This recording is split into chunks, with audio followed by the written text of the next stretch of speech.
I do a side pressure, I do a squat, and I do a back pressure, 1 rep max every week. And I'm typically adding 1 or 2% every week. And as long as it's going up, I know I'm getting stronger. I might not be getting stronger as fast as you're getting stronger, but I know I'm getting stronger. Yeah, that's what matters. As soon as I flatten out, I got to change something. I got to add isometrics. I got to add plyometrics. I got to change. I got to stop.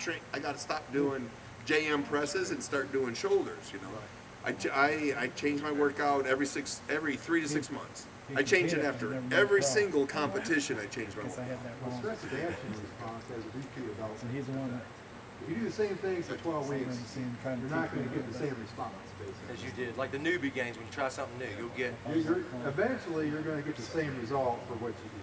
Eventually, so if you change it up. But if you're if your speed day is 60% of your 1 rep max, and your 1 rep max is going up, so is your speed day.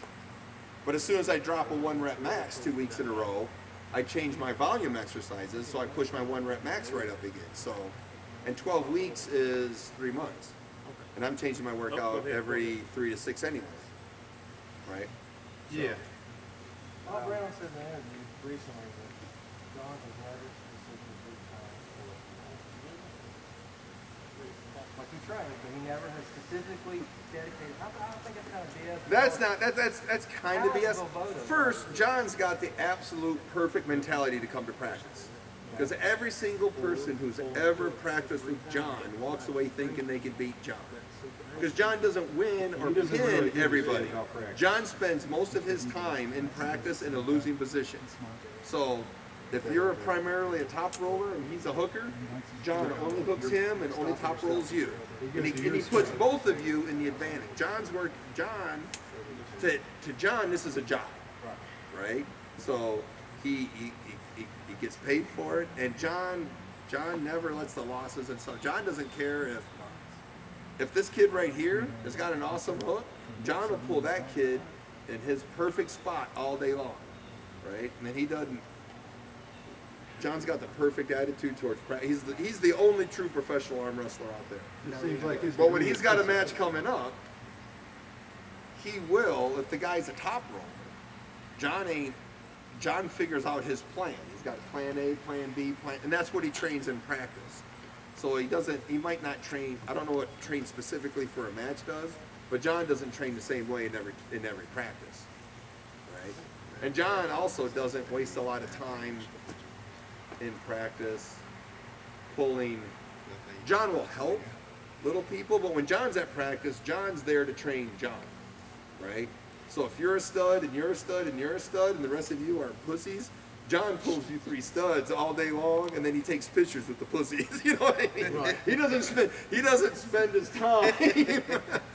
No, he'll help anybody, he'll talk to anybody, but he's gonna pull the bad dudes. You know? And does he have a ridiculous hand, wrist? His hand is thick, but it's nothing compared to like Saplinkov's hand or Chafee's hand or even Travis. I mean, John's hand it's like mine, just bigger. You know, it's thick and wide, but and his fingers are long enough because John's close to 6 foot tall, so John can get the whole back of my hand. But here he's huge. But his, you know, unlike he's got a different hand strength than Travis does. What were you doing for this that created your lack of strength? You just naturally, or was you working out and stuff, going to take care of yourself before? I looked like this guy before I started arm wrestling. No offense, but I mean, I got an office. I'm an engineer. I sit at a desk all day. I wasn't doing shit. You know? And I'm not naturally strong, and I'm obviously not built for this. I'm built for a 180-pound weight class. So did you play sports growing up, or you didn't lift weights? I wrestled 3 years in high school. That's all. At a Class B high school. Did you lift weights? Never made state. Never. You know. That's also Ohio. Michigan. Oh, okay. A small town in Michigan. Yeah, I wasn't part of Ohio State's wrestling team. Yeah, because Ohio's got some, I wasn't part of that. Ohio to New Jersey's got some pretty nasty wrestling. John Sever and all these guys. No, it's just,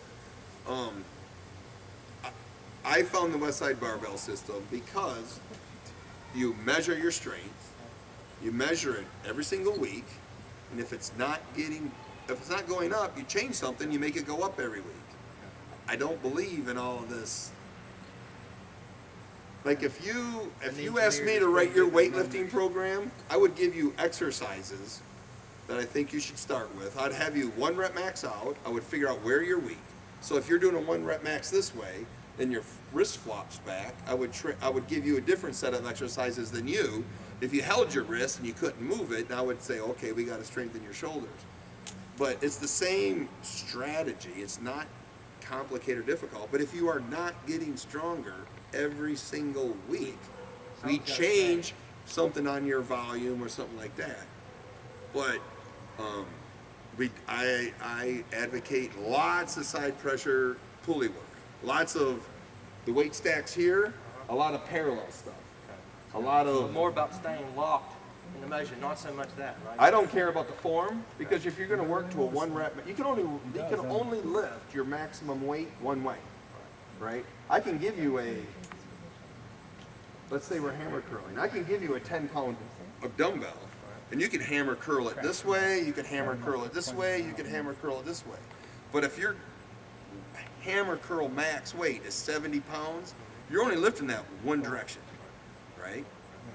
Well, there's no form to arm wrestle. All you have to do is pin that guy. It doesn't matter if you pin him here or here or here. What matters is how strong you are, right? So I advocate a lot of 1 rep max stuff, and your form is going to adapt to whatever it is. Now, if you're doing your side pressure and it's all out like that, we will strengthen your shoulders, and we will do a lot of shoulder work. But if your shoulders are not holding you back, I ain't gonna waste time training your shoulders. Right, you're gonna go Because you only got so much time to train. Right. Now, a lot of these other people with these YouTube channels, they'll give you a workout routine. 3 sets front shoulders, 3 sets back shoulders, 3 sets side shoulders, biceps, triceps, fingers, curling, cupping. It's like, who wants to do all that work, man? It get pretty complicated. You know what? We're gonna pick 12 exercises, we're gonna measure your max, and then we're gonna raise the max in those 12 exercises. Right. Now, if you're a hooker, we're gonna pick 12 hooking exercises. If you're a top roller, we'll pick 12 top rolling exercises. Or if you're a hooker that has to compete against a top roller, we'll give you 12 top rolling exercises. But I do not have a cookbook Right. recipe for you to train. We're going to figure out where you're weak, and we're going to make that stronger. And if you have to make a weight class, we're not going to train your legs, we're not going to train your chest, we're not going to train your abs, you know. But if you got to gain weight, then we're going to train all that stuff because we need to put some weight on you. But we're going to train, we're going to weight train arms 6 times a week, and then you can table time as much as you want, as long as you're table Yeah, timing. he's been putting in a lot of gym work, Justin, here, and you can tell it. Yeah, for He's sure. got massively stronger in all his, technique. He's learning from muscle memory, but now he's applying strength. Sometimes I think it's better to learn technique first and not be naturally strong. Well, you're going to learn technique your whole career. Right. This fighting top rollers by doing this, I never did that until I had to pull Marcio, right? So that's 2 years. That's 2 years ago I came up with that. I've been arm wrestling 18 years at that point, and I'm still inventing new techniques for me, right? You gotta work on your own techniques. You and I are gonna arm wrestle about the same. You and him are gonna arm wrestle completely different because you're starting from different positions.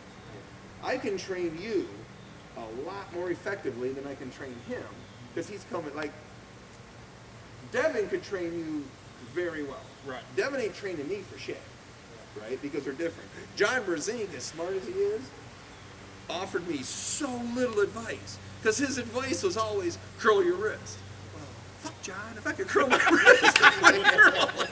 I gotta learn how to beat people whose wrists are bigger than mine, are better than mine. You know? I can't. Look, I'm never gonna catch up to your wrist. Right. You know what I mean? He came in And with I the tail beat end him, back on right? the I fish. beat him, and his wrist was better than mine. So, Yeah. Well, for a lot of people, arm wrestling 3 times a week, table time is not going to happen. It's kind of key. They're all words. but if you're in Utah, it would happen Yeah. because in Utah, because arm wrestling was because John's there, because his brother was there, because Kevin Bonsgard there. I lived there for a while. Who? I pulled Cody Merritt. I know Cody real well. Yeah, but because there's so much arm wrestling there, Kevin Bongard runs a rinky-dink, you win a free steak dinner coupon at the Libertyville, which is the name of the town, 4th of July Festival arm wrestling tournament. So there's like trout catching pond, a greased pig pond, not pond, but a greased pig contest, and all. And then they have an arm wrestling tournament. And there's high school kids showing up. Whap! And they're top rolling up. I entered my kids in it, and they got slaughtered because a pregnant woman won it 3 years in a row. So they put in work out there. They all know how to arm wrestle there. So you could Oh, I got the cooler pull block. 3. What you the could hell easily is pull that? 3 That's times communist. what you do.